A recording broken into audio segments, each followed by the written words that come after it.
ಓಂ ಶಾಂತಿ. ಇಂದಿನ ದಿನಾಂಕ 26/1/2026. ಪ್ರಾರ್ಥ ಮುರುಳಿ ಬಾಪ್ತಾದ ಮಧುಬನ. ಮಧುರ ಮಕ್ಕಳೇ, ನೀವು ಅರ್ಧಕಲ್ಪ ಯಾರ ಭಕ್ತಿಯನ್ನು ಮಾಡಿದ್ದೀರೋ ಆ ತಂದೆಯೇ ಸ್ವಯಂ ನಿಮಗೆ ಓದಿಸುತ್ತಿದ್ದಾರೆ. ಈ ವಿದ್ಯೆಯಿಂದಲೇ ನೀವು ದೇವತೆಗಳಾಗುತ್ತೀರಿ. ಪ್ರಶ್ನೆ: ಯೋಗ ಬಲದ ಲಿಫ್ಟ್ನ ಚಮತ್ಕಾರವೇನಾಗಿದೆ? ಉತ್ತರ: ನೀವು ಮಕ್ಕಳು ಯೋಗ ಬಲದ ಲಿಫ್ಟ್ನಿಂದ ಸೆಕೆಂಡಿನಲ್ಲಿ ಮೇಲೇರಿ ಬಿಡುತ್ತೀರಿ. ಅರ್ಥಾತ್ ಸೆಕೆಂಡಿನಲ್ಲಿ ಜೀವನ್ಮುಕ್ತಿಯ ಆಸ್ತಿಯು ನಿಮಗೆ ಸಿಗುತ್ತದೆ. ನಿಮಗೆ ತಿಳಿದಿದೆ, ಏಣಿಯನ್ನು ಇಳಿಯುವುದರಲ್ಲಿ 5,000 ವರ್ಷಗಳು ಹಿಡಿಸಿತ್ತು ಮತ್ತು ಈಗ 1 ಸೆಕೆಂಡಿನಲ್ಲಿ ಮೇಲೇರುತ್ತೀರಿ. ಇದೇ ಯೋಗ ಬಲದ ಕಮಾಲ್ ಆಗಿದೆ. ತಂದೆಯ ನೆನಪಿನಿಂದ ಎಲ್ಲ ಪಾಪಗಳು ಕಳೆಯುತ್ತವೆ. ಆತ್ಮವು ಸತೋಪ್ರಧಾನವಾಗಿ ಬಿಡುತ್ತದೆ. ಓಂ ಶಾಂತಿ. ಆತ್ಮಿಕ ತಂದೆಯು ಆತ್ಮಿಕ ಮಕ್ಕಳಿಗೆ ಕುಳಿತು ತಿಳಿಸುತ್ತಾರೆ. ಆತ್ಮಿಕ ತಂದೆಯ ಮಹಿಮೆಯನ್ನಂತೂ ಮಕ್ಕಳಿಗೆ ತಿಳಿಸಿದ್ದಾರೆ. ಅವರು ಜ್ಞಾನ ಸಾಗರ, ಸಚ್ಚಿತ್ ಆನಂದ ಸ್ವರೂಪನಾಗಿದ್ದಾರೆ, ಶಾಂತಿಯ ಸಾಗರನಾಗಿದ್ದಾರೆ. ಅವರಿಗೆ ಎಲ್ಲ ಬೇಅದ್ದಿನ ಬಿರುದುಗಳನ್ನು ಕೊಡಲಾಗುತ್ತದೆ. ತಂದೆಯು ಜ್ಞಾನ ಸಾಗರನಾಗಿದ್ದಾರೆ ಮತ್ತು ಈ ಸಮಯದಲ್ಲಿ ಯಾರೆಲ್ಲ ಮನುಷ್ಯರಿದ್ದಾರೆಯೋ ಎಲ್ಲರಿಗೂ ಗೊತ್ತಿದೆ ನಾವು ಭಕ್ತಿಯ ಸಾಗರರಾಗಿದ್ದೇವೆ ಎಂದು. ಭಕ್ತಿಯಲ್ಲಿ ಯಾರು ಎಲ್ಲರಿಗಿಂತ ಮುಂದಿರುವರೋ ಅವರಿಗೆ ಮಾನ್ಯತೆ ಸಿಗುತ್ತದೆ. ಈ ಸಮಯದಲ್ಲಿ ಕಲಿಯುಗದಲ್ಲಿ ಭಕ್ತಿ ದುಃಖವಿದೆ, ಸತ್ಯಯುಗದಲ್ಲಿ ಜ್ಞಾನದ ಸುಖವಿರುತ್ತದೆ. ಅಲ್ಲಿ ಜ್ಞಾನವಿರುತ್ತದೆ ಎಂದಲ್ಲ, ಈ ಮಹಿಮೆಯು ಕೇವಲ ಒಬ್ಬ ತಂದೆಯದ್ದೇ ಆಗಿದೆ ಮತ್ತು ಮಕ್ಕಳಿಗೂ ಮಹಿಮೆ ಇದೆ, ಏಕೆಂದರೆ ತಂದೆಯು ಮಕ್ಕಳಿಗೆ ಓದಿಸುತ್ತಾರೆ ಅಥವಾ ಯಾತ್ರೆಯನ್ನು ಕಲಿಸುತ್ತಾರೆ. ತಂದೆಯೂ ತಿಳಿಸಿದ್ದಾರೆ, 2 ಯಾತ್ರೆಗಳಿವೆ.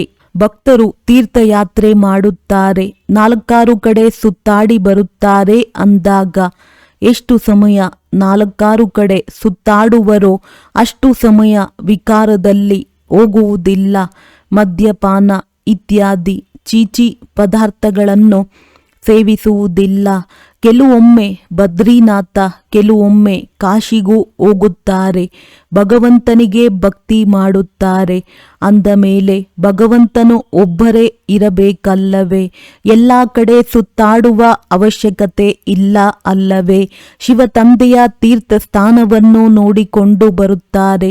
ಕಾಶಿಯು ಎಲ್ಲದಕ್ಕಿಂತ ದೊಡ್ಡ ತೀರ್ಥ ಸ್ಥಾನವೆಂದು ಗಾಯನವಿದೆ. ಅದಕ್ಕೆ ಶಿವಪುರಿ ಎಂತಲೂ ಹೇಳುತ್ತಾರೆ. 4 ಕಡೆ ಹೋಗುತ್ತಾರೆ. ಆದರೆ ಯಾರ ದರ್ಶನ ಮಾಡಲು ಹೋಗುವರು ಅಥವಾ ಯಾರ ಭಕ್ತಿ ಮಾಡುವರು ಅವರ ಚರಿತ್ರೆ, ಕರ್ತವ್ಯದ ಬಗ್ಗೆ ಯಾರಿಗೂ ಗೊತ್ತಿಲ್ಲ. ಆದ್ದರಿಂದ ಅದಕ್ಕೆ ಅಂಧಶ್ರದ್ಧೆ ಎಂದು ಹೇಳಲಾಗುತ್ತದೆ. ಅವರ ಜೀವನ ಕಥೆಯನ್ನು ತಿಳಿದುಕೊಳ್ಳದೆ ಅವರಿಗೆ ಪೂಜೆ ಮಾಡುವುದು, ತಲೆಬಾಗುವುದಕ್ಕೆ ಅಂಧಶ್ರದ್ಧೆ ಎಂದು ಹೇಳಲಾಗುವುದು. ಮನೆಯಲ್ಲಿಯೇ ಆಚರಣೆ ಮಾಡುತ್ತಾರೆ. ದೇವಿಯರಿಗೆ ಎಷ್ಟೊಂದು ಪೂಜೆ ಮಾಡುತ್ತಾರೆ. ಮಣ್ಣಿನ ಅಥವಾ ಕಲ್ಲಿನ ದೇವಿಯರನ್ನು ಮಾಡಿ ಅವರನ್ನು ಬಹಳ ಶೃಂಗರಿಸುತ್ತಾರೆ. ತಿಳಿದುಕೊಳ್ಳಿ, ಲಕ್ಷ್ಮಿಯ ಚಿತ್ರವನ್ನು ಮಾಡುತ್ತಾರೆ. ಇವರ ಚರಿತ್ರೆಯನ್ನು ತಿಳಿಸಿ ಎಂದು ಕೇಳಿದರೆ ಸತ್ಯಯುಗದ ಮಹಾರಾಣಿಯಾಗಿದ್ದರು ಎಂದು ಹೇಳುತ್ತಾರೆ. ತ್ರೇತಾಯುಗದ ಮಹಾರಾಣಿಯು ಸೀತೆಯಾಗಿದ್ದಳು. ಬಾಕಿ ಅವರು ಎಷ್ಟು ಸಮಯ ರಾಜ್ಯ ಮಾಡಿದರು? ಲಕ್ಷ್ಮೀನಾರಾಯಣರ ರಾಜ್ಯವು ಯಾವಾಗಿನಿಂದ ಎಲ್ಲಿಯವರೆಗೆ ನಡೆಯಿತು ಎಂಬುದನ್ನು ಯಾರೂ ತಿಳಿದುಕೊಂಡಿಲ್ಲ. ಮನುಷ್ಯರು ಭಕ್ತಿ ಮಾರ್ಗದಲ್ಲಿ ತೀರ್ಥಸ್ಥಾನಗಳಿಗೆ ಹೋಗುತ್ತಾರೆ. ಇವೆಲ್ಲವೂ ಭಗವಂತನೊಂದಿಗೆ ಮಿಲನ ಮಾಡುವ ಉಪಾಯವಾಗಿವೆ ಎಂದು ತಿಳಿಯುತ್ತಾರೆ. ಶಾಸ್ತ್ರಗಳನ್ನು ಓದುವುದು ಸಹ ಭಗವಂತನೊಂದಿಗೆ ಮಿಲನ ಮಾಡಲು ಉಪಾಯವಾಗಿದೆ ಎಂದು ತಿಳಿಯುತ್ತಾರೆ. ಆದರೆ ಭಗವಂತ ಎಲ್ಲಿದ್ದಾರೆ? ಅದಕ್ಕೆ ಅವರು ಸರ್ವವ್ಯಾಪಿ ಎಂದು ಹೇಳಿಬಿಡುತ್ತಾರೆ. ವಿದ್ಯೆಯಿಂದ ನಾವು ಈ ದೇವಿ ದೇವತೆಗಳಾಗುತ್ತೇವೆಂದು ಈಗ ನಿಮಗೆ ತಿಳಿದಿದೆ. ಸ್ವಯಂ ತಂದೆಯೇ ಬಂದು ಓದಿಸುತ್ತಾರೆ. ಯಾರ ಮಿಲನಕ್ಕಾಗಿ ಅರ್ಧಕಲ್ಪ ಭಕ್ತಿ ಮಾರ್ಗವು ನಡೆಯುತ್ತದೆ. ಬಾಬಾ ಪಾವನರನ್ನಾಗಿ ಮಾಡಿ ಮತ್ತೆ ತಾವು ಯಾರು ಎಂದು ತಮ್ಮ ಪರಿಚಯವನ್ನು ಕೊಡಿ ಎಂದು ಹೇಳುತ್ತಾರೆ. ತಂದೆಯು ತಿಳಿಸಿದ್ದಾರೆ, ನೀವಾತ್ಮರು ಬಿಂದುಗಳಾಗಿದ್ದೀರಿ. ಆತ್ಮಕ್ಕೆ ಇಲ್ಲಿ ಶರೀರವೂ ಸಿಕ್ಕಿದೆ, ಆದ್ದರಿಂದ ಇಲ್ಲಿ ಕರ್ಮ ಮಾಡುತ್ತದೆ. ದೇವತೆಗಳು ಸತ್ಯಯುಗದಲ್ಲಿ ರಾಜ್ಯ ಮಾಡಿ ಹೋಗಿದ್ದಾರೆಂದು ಹೇಳುತ್ತಾರೆ. ಅವಶ್ಯವಾಗಿ ಗಾಡ್ ಫಾದರ್ ಸ್ವರ್ಗ ಸ್ಥಾಪನೆ ಮಾಡಿದ್ದರು, ಆಗ ನಾವು ಇರಲಿಲ್ಲ. ಭಾರತದಲ್ಲಿ ಸ್ವರ್ಗವಿತ್ತು ಎಂದು ಕ್ರಿಶ್ಚಿಯನ್ನರು ಸಹ ತಿಳಿದುಕೊಳ್ಳುತ್ತಾರೆ. ಭಾರತವಾಸಿಗಳಿಗಿಂತಲೂ ಅವರ ಬುದ್ಧಿಯಾದರೂ ಸ್ವಲ್ಪ ಚೆನ್ನಾಗಿದೆ. ಸತೋಪ್ರಧಾನರು ಭಾರತವಾಸಿಗಳೇ ಆಗುತ್ತಾರೆ ಮತ್ತು ತಮೋಪ್ರಧಾನರು ಆಗುತ್ತಾರೆ. ಕ್ರಿಶ್ಚಿಯನ್ನರು ಇಷ್ಟು ಸುಖವನ್ನು ನೋಡುವುದಿಲ್ಲ, ಇಷ್ಟು ದುಃಖವನ್ನು ನೋಡುವುದಿಲ್ಲ. ಈಗಿನ ಕ್ರಿಶ್ಚಿಯನ್ನರು ಎಷ್ಟೊಂದು ಸುಖಿಯಾಗಿದ್ದಾರೆ. ಮೊದಲಂತೂ ಅವರು ಬಡವರಾಗಿದ್ದರು. ಹಣವನ್ನಂತೂ ಪರಿಶ್ರಮದಿಂದಲೇ ಸಂಪಾದಿಸಲಾಗುತ್ತದೆ. ಎಲ್ಲವೇ ಮೊದಲು ಒಬ್ಬ ಕ್ರಿಸ್ತನು ಬಂದನು ಮತ್ತು ಅವರ ಧರ್ಮವು ಸ್ಥಾಪನೆಯಾಗುತ್ತದೆ, ವೃದ್ಧಿಯಾಗುತ್ತಾ ಹೋಗುತ್ತದೆ. ಇಬ್ಬರಿಂದ 4 ಜನ ಹೀಗೆ ವೃದ್ಧಿಯಾಗತೊಡಗುತ್ತದೆ. ವಂಶವೃಕ್ಷವು ಎಷ್ಟೊಂದಾಗಿ ಬಿಟ್ಟಿದೆ. ದೇವಿ ದೇವತಾ ಮನೆತನವು ತಳಹದಿಯಾಗಿದೆ. ಅದು ಮತ್ತೆ ಈ ಸಮಯದಲ್ಲಿ ಸ್ಥಾಪನೆಯಾಗುತ್ತದೆ. ಮೊದಲು ಒಬ್ಬ ಬ್ರಹ್ಮ ಮತ್ತೆ ಬ್ರಾಹ್ಮಣರ ದತ್ತು ಸಂತಾನ ವೃದ್ಧಿಯಾಗತೊಡಗುತ್ತದೆ. ತಂದೆಯು ಓದಿಸುತ್ತಾರೆ, ಆದ್ದರಿಂದ ಅನೇಕರು ಬ್ರಾಹ್ಮಣರಾಗಿ ಬಿಡುತ್ತಾರೆ. ಮೊದಲು ಇವರೊಬ್ಬರೇ ಇದ್ದರಲ್ಲವೇ, ಒಬ್ಬರಿಂದ ಎಷ್ಟೊಂದು ವೃದ್ಧಿಯಾಗಿದೆ, ಇನ್ನು ಎಷ್ಟು ಆಗುವುದಿದೆ. ಎಷ್ಟು ಸೂರ್ಯವಂಶಿ ಚಂದ್ರವಂಶಿ ದೇವತೆಗಳಿದ್ದರೋ ಅವರೆಲ್ಲರೂ ಈಗಲೇ ತಯಾರಾಗಬೇಕಾಗಿದೆ. ಮೊದಲು ಒಬ್ಬ ತಂದೆಯಾಗಿದ್ದಾರೆ. ಆ ತಂದೆಗೆ ನಾವಾತ್ಮರು ಎಷ್ಟೊಂದು ಮಂದಿ ಸಂತಾನರಿದ್ದೇವೆ. ನಾವೆಲ್ಲ ಆತ್ಮರ ತಂದೆಯು ಅನಾದಿಯಾಗಿದ್ದಾರೆ. ಈ ಸೃಷ್ಟಿ ಚಕ್ರವು ಸುತ್ತುತ್ತಿರುತ್ತದೆ. ಎಲ್ಲ ಮನುಷ್ಯರು ಸದಾ ಇರುವುದಿಲ್ಲ. ಆತ್ಮರು ಭಿನ್ನ ಭಿನ್ನ ಪಾತ್ರವನ್ನಭಿನಯಿಸಬೇಕಾಗಿದೆ. ಈ ವೃಕ್ಷಕ್ಕೆ ದೇವಿ ದೇವತೆಗಳು ಮೊದಲ ಬುನಾದಿಯಾಗಿದ್ದಾರೆ. ನಂತರ ಅವರಿಂದ ಶಾಖೆಗಳು ಹೊರಟಿವೆ ಅಂದಾಗ ತಂದೆಯು ಮಕ್ಕಳಿಗೆ ತಿಳಿಸುತ್ತಾರೆ. ನಾನು ಬಂದು ಏನು ಮಾಡುತ್ತೇನೆ ಎಂಬುದನ್ನು ಮಕ್ಕಳಿಗೆ ತಿಳಿಸುತ್ತಾರೆ. ಆತ್ಮದಲ್ಲಿಯೇ ಧಾರಣೆಯಾಗುತ್ತದೆ.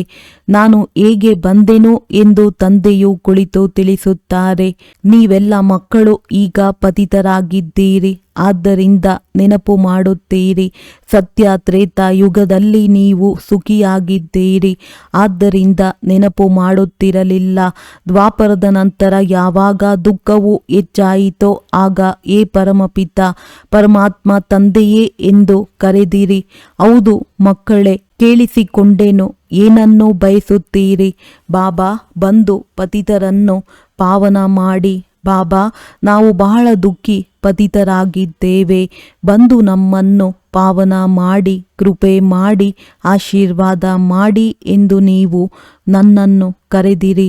ಸತ್ಯಯುಗಕ್ಕೆ ಪಾವನ ಪ್ರಪಂಚವೆಂದು ಹೇಳಲಾಗುತ್ತದೆ. ಇದನ್ನು ಸಹ ಸ್ವಯಂ ತಂದೆಯು ತಿಳಿಸುತ್ತಾರೆ. ಡ್ರಾಮಾ ಪ್ಲಾನ್ ಅನುಸಾರ ಯಾವಾಗ ಸಂಗಮಯುಗವಾಗುವುದೋ, ಸೃಷ್ಟಿಯು ಹಳೆಯದಾಗುವುದೋ ಆಗ ನಾನು ಬರುತ್ತೇನೆ. ನೀವು ತಿಳಿದುಕೊಂಡಿದ್ದೀರಿ, ಸನ್ಯಾಸಿಗಳು 2 ಪ್ರಕಾರದವರಿದ್ದಾರೆ. ಅವರು ಹಠಯೋಗಿಗಳಾಗಿದ್ದಾರೆ. ರಾಜಯೋಗಿಗಳೆಂದು ಹೇಳಲಾಗುವುದಿಲ್ಲ. ಅವರದ್ದು ಹದ್ದಿನ ಸನ್ಯಾಸವಾಗಿದೆ. ಮನೆ ಮಠವನ್ನು ಬಿಟ್ಟು ಹೋಗಿ ಕಾಡಿನಲ್ಲಿರುತ್ತಾರೆ. ಗುರುಗಳಿಗೆ ಅನುಯಾಯಿಗಳಾಗುತ್ತಾರೆ. ಗೋಪಿಚಂದರಾಜನ ಒಂದು ಕಥೆಯನ್ನು ಹೇಳುತ್ತಾರೆ. ಅವರು ಕೇಳಿದರು, ನೀವು ಮನೆಯನ್ನು ಏಕೆ ಬಿಡುತ್ತೀರಿ? ಎಲ್ಲಿಗೆ ಹೋಗುತ್ತೀರಿ? ಶಾಸ್ತ್ರಗಳಲ್ಲಿ ಬಹಳಷ್ಟು ಕಥೆಗಳಿವೆ. ನೀವೀಗ ಬ್ರಹ್ಮ ಕುಮಾರ ಕುಮಾರಿಯರು ಹೋಗಿ ರಾಜರಿಗೂ ರಾಜಯೋಗವನ್ನು ಕಲಿಸುತ್ತೀರಿ. ಒಂದು ಅಷ್ಟವಕ್ರ ಗೀತೆಯೂ ಇದೆ. ಅದರಲ್ಲಿ ತೋರಿಸುತ್ತಾರೆ. ರಾಜನಿಗೆ ವೈರಾಗ್ಯ ಬಂದಿತು. ನಮಗೆ ಯಾರಾದರೂ ಪರಮಾತ್ಮನೊಂದಿಗೆ ಮಿಲನ ಮಾಡಿಸಿ ಎಂದು ಕೇಳಿದರು. ಡಂಗೂರ ಹೊಡೆಸಿದ್ದರು. ಅದು ಇದೇ ಸಮಯವಾಗಿದೆ. ನೀವು ಹೋಗಿ ತಂದೆಯೊಂದಿಗೆ ಮಿಲನ ಮಾಡಿಸಲು ರಾಜರಿಗೂ ಜ್ಞಾನ ಕೊಡುತ್ತೀರಲ್ಲವೇ? ಹೇಗೆ ನೀವು ಮಿಲನ ಮಾಡಿದ್ದೀರೋ ಹಾಗೆಯೇ ಅನ್ಯರನ್ನು ಮಿಲನ ಮಾಡಿಸುವ ಪ್ರಯತ್ನ ಪಡುತ್ತೀರಿ. ನಾವು ನಿಮ್ಮನ್ನು ಸ್ವರ್ಗದ ಮಾಲೀಕರನ್ನಾಗಿ ಮಾಡುತ್ತೇವೆ, ಮುಕ್ತಿ ಜೀವನ್ಮುಕ್ತಿಯನ್ನು ಕೊಡುತ್ತೇವೆಂದು ಹೇಳುತ್ತೀರಿ. ಮತ್ತು ನೀವು ತಿಳಿಸಿ, ಶಿವ ತಂದೆಯನ್ನು ನೆನಪು ಮಾಡಿ, ಮತ್ಯಾರನ್ನೂ ಅಲ್ಲ. ಆರಂಭದಲ್ಲಿ ನಿಮ್ಮ ಬಳಿಯು ಕುಳಿತಿದ್ದಂತೆಯೇ ಒಬ್ಬರು ಇನ್ನೊಬ್ಬರನ್ನು ನೋಡುತ್ತಾ ಧ್ಯಾನದಲ್ಲಿ ಹೊರಟು ಹೋಗುತ್ತಿದ್ದರು. ಬಹಳ ಆಶ್ಚರ್ಯವೆನಿಸುತ್ತಿತ್ತು. ಇವರಲ್ಲಿ ತಂದೆ ಇದ್ದರಲ್ಲವೇ? ಅವರು ಚಮತ್ಕಾರ ತೋರಿಸುತ್ತಿದ್ದರು. ಎಲ್ಲರ ಬುದ್ಧಿಯ ಹಗ್ಗವನ್ನು ಸೆಳೆಯುತ್ತಿದ್ದರು. ಬಾಪ್ತಾದ ಒಟ್ಟಿಗೆ ಸೇರಿಬಿಟ್ಟರಲ್ಲವೇ? ಇಲ್ಲಿ ಸ್ಮಶಾನ ಮಾಡಿಬಿಡುತ್ತಿದ್ದರು. ಎಲ್ಲರೂ ತಂದೆಯ ನೆನಪಿನಲ್ಲಿ ಮಲಗಿಬಿಡಿ ಎಂದು ಹೇಳಿದಾಗ ಎಲ್ಲರೂ ಧ್ಯಾನದಲ್ಲಿ ಹೊರಟು ಹೋಗುತ್ತಿದ್ದರು. ಇದೆಲ್ಲವೂ ಶಿವತಂದೆಯ ಚತುರತೆಯಾಗಿತ್ತು. ಇದನ್ನು ಅನ್ಯರು ಜಾದುವೆಂದು ಹೇಳತೊಡಗಿದರು. ಇದು ಶಿವತಂದೆಯ ಆಟವಾಗಿತ್ತು. ತಂದೆಯು ಜಾದೂಗರ್, ಸೌದಾಗರ್, ರತ್ನಾಗಾರನಲ್ಲವೇ? ಅಗಸನೂ ಆಗಿದ್ದಾರೆ, ಅಕ್ಕಸಾಲಿಗನೂ ಆಗಿದ್ದಾರೆ, ವಕೀಲನೂ ಆಗಿದ್ದಾರೆ. ಎಲ್ಲರನ್ನೂ ರಾವಣನ ಬಂಧನದಿಂದ ಬಿಡಿಸುತ್ತಾರೆ. ಏ ಪತಿತ ಪಾವನ, ಏ ದೂರ ದೇಶದಲ್ಲಿರುವ ತಂದೆಯೇ, ಬಂದು ನಮ್ಮನ್ನು ಪಾವನ ಮಾಡಿ. ಪತಿತ ಪ್ರಪಂಚದಲ್ಲಿ ಪತಿತ ಶರೀರದಲ್ಲಿ ಬಂದು ನಮ್ಮನ್ನು ಪಾವನ ಮಾಡಿ ಎಂದೇ ಅವರನ್ನು ಕರೆಯುತ್ತಾರೆ. ನೀವೀಗ ಅದರ ಅರ್ಥವನ್ನು ತಿಳಿದುಕೊಂಡಿದ್ದೀರಿ. ತಂದೆಯೂ ಬಂದು ತಿಳಿಸುತ್ತಾರೆ, ನೀವು ಮಕ್ಕಳು ರಾವಣನ ದೇಶದಲ್ಲಿ ನನ್ನನ್ನು ಕರೆದಿರಿ. ನಾನಂತೂ ಪರಮಧಾಮದಲ್ಲಿ ಕುಳಿತಿದ್ದೆನು. ಸ್ವರ್ಗ ಸ್ಥಾಪನೆ ಮಾಡಲು ನನ್ನನ್ನು ನರಕ ರಾವಣನ ದೇಶದಲ್ಲಿ ನಮ್ಮನ್ನು ಸುಖಧಾಮಕ್ಕೆ ಕರೆದುಕೊಂಡು ಹೋಗಿ ಎಂದು ಕರೆದಿರಿ. ಈಗ ನೀವು ಮಕ್ಕಳನ್ನು ಕರೆದುಕೊಂಡು ಹೋಗುತ್ತೇನೆ. ಇದು ಡ್ರಾಮಾ ಆಗಿದೆ. ನಾನು ನಿಮಗೆ ಯಾವ ರಾಜ್ಯವನ್ನು ಕೊಟ್ಟಿದ್ದೇನೋ ಅದು ಕಳೆದು ಹೋಯಿತು. ಮತ್ತೆ ದ್ವಾಪರದಿಂದ ರಾವಣ ರಾಜ್ಯವು ನಡೆಯಿತು. ಪಂಚವಿಕಾರಗಳಲ್ಲಿ ಬಿದ್ದಿರಿ. ಜಗನ್ನಾಥಪುರಿಯಲ್ಲಿ ವಾಮ ಮಾರ್ಗದ ಚಿತ್ರಗಳು ಇವೆ. ಮೊದಲ ನಂಬರಿನಲ್ಲಿ ಯಾರಿದ್ದರೋ ಅವರೇ ಮತ್ತೆ 84 ಜನ್ಮಗಳನ್ನು ತೆಗೆದುಕೊಂಡು ಈಗ ಅಂತಿಮದಲ್ಲಿದ್ದಾರೆ. ಈಗ ಮತ್ತೆ ಅವರೇ ಮೊದಲ ನಂಬರಿನಲ್ಲಿ ಹೋಗಬೇಕಾಗಿದೆ. ಈ ಬ್ರಹ್ಮರವರು ಕುಳಿತಿದ್ದಾರೆ, ವಿಷ್ಣುವು ಕುಳಿತಿದ್ದಾರೆ. ಪರಸ್ಪರ ಇವರ ಸಂಬಂಧವೇನು? ಪ್ರಪಂಚದಲ್ಲಿ ಯಾರೂ ತಿಳಿದುಕೊಂಡಿಲ್ಲ. ಬ್ರಹ್ಮ ಸರಸ್ವತಿಯೂ ಸಹ ಮೂಲತಃ ಸತ್ಯಯುಗದ ಮಾಲೀಕರು ಲಕ್ಷ್ಮೀ ನಾರಾಯಣರಾಗಿದ್ದರು. ಈಗ ನರಕದ ಮಾಲೀಕರಾಗಿದ್ದಾರೆ.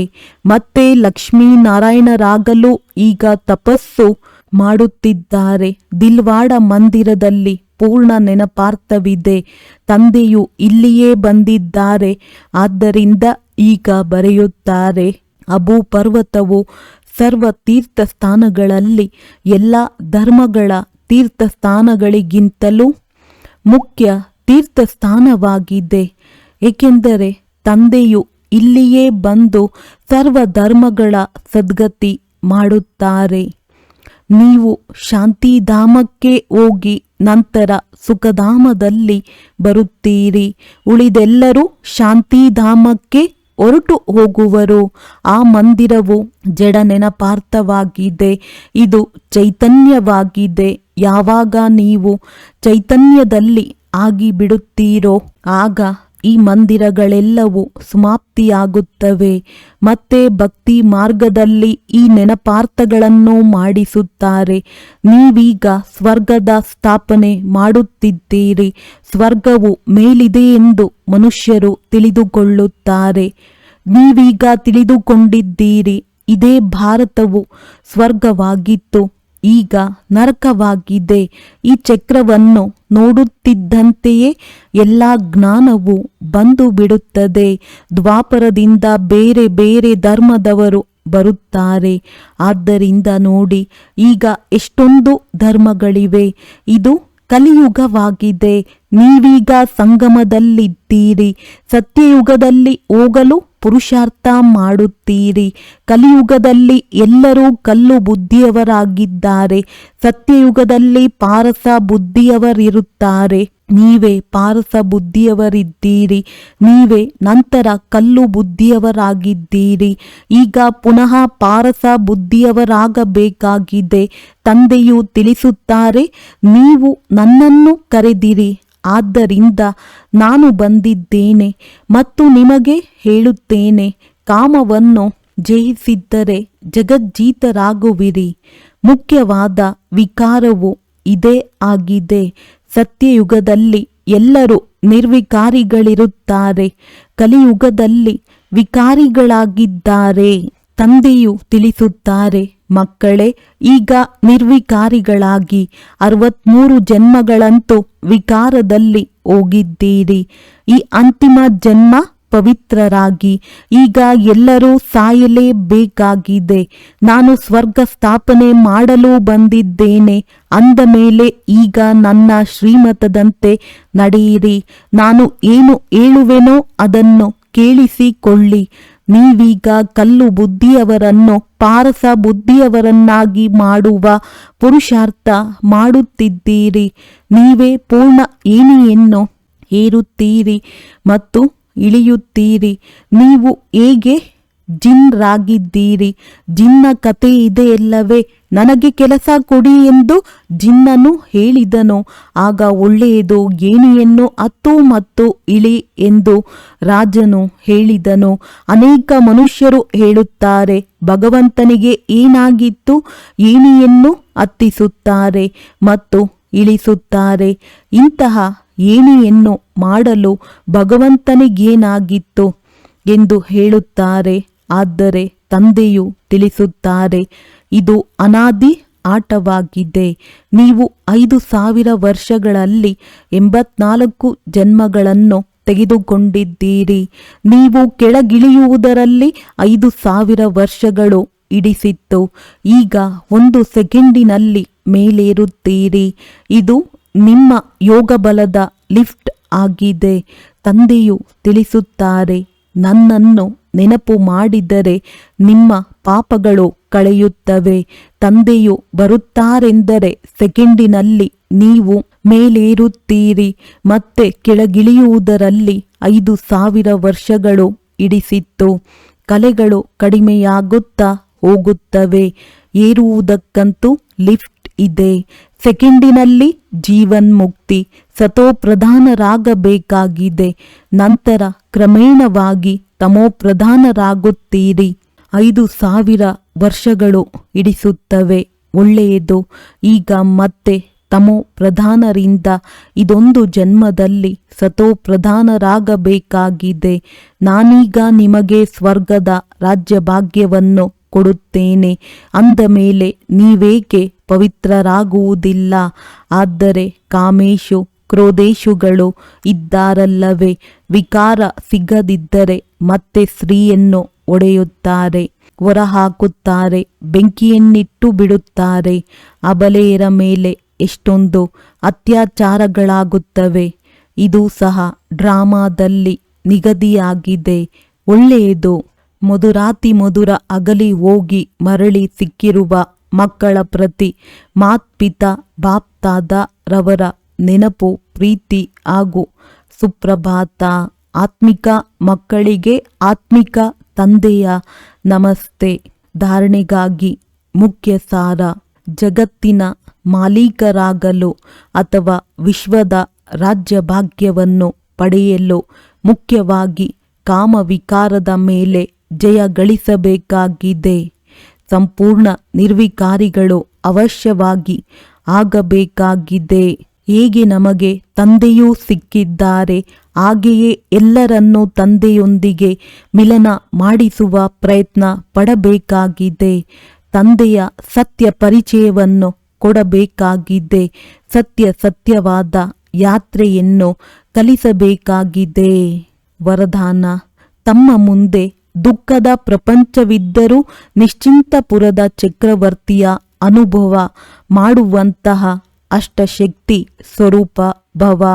ದುಃಖ ಮತ್ತು ನಿಶ್ಚಿಂತತೆಯ ಜ್ಞಾನವು ಈಗಷ್ಟೇ ಇದೆ. ತಮ್ಮ ಮುಂದೆ ದುಃಖದ ಪ್ರಪಂಚವಿದ್ದರೂ ಸದಾ ನಿಶ್ಚಿಂತಪುರದ ಚಕ್ರವರ್ತಿಯ ಅನುಭವ ಮಾಡುವುದೇ ಅಷ್ಟಶಕ್ತಿ ಸ್ವರೂಪ ಕರ್ಮೇಂದ್ರಿಯ ಜೀತ್ ಮಕ್ಕಳ ಚಿಹ್ನೆಯಾಗಿದೆ. ಈಗಷ್ಟೇ ತಂದೆಯ ಮೂಲಕ ಸರ್ವಶಕ್ತಿಗಳ ಪ್ರಾಪ್ತಿಯಾಗುವುದು.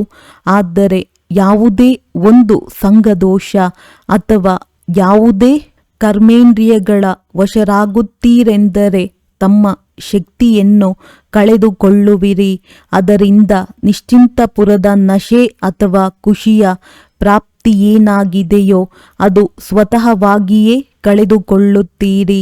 ನಿಶ್ಚಿಂತಪುರದ ಚಕ್ರವರ್ತಿಯೂ ಸಹ ಬಡವನಾಗುತ್ತಾನೆ.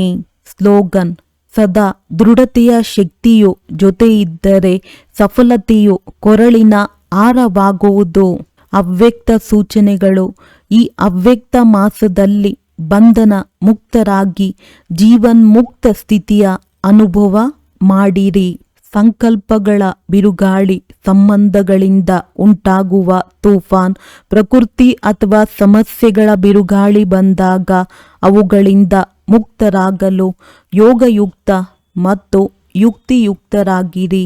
ಯೋಗಯುಕ್ತರಾಗುವ ತನಕ ವಿಘ್ನಗಳಿಂದ ಮುಕ್ತರಾಗಲು ಸಾಧ್ಯವಿಲ್ಲ. ಒಳ್ಳೆಯದು. ಓಂ ಶಾಂತಿ.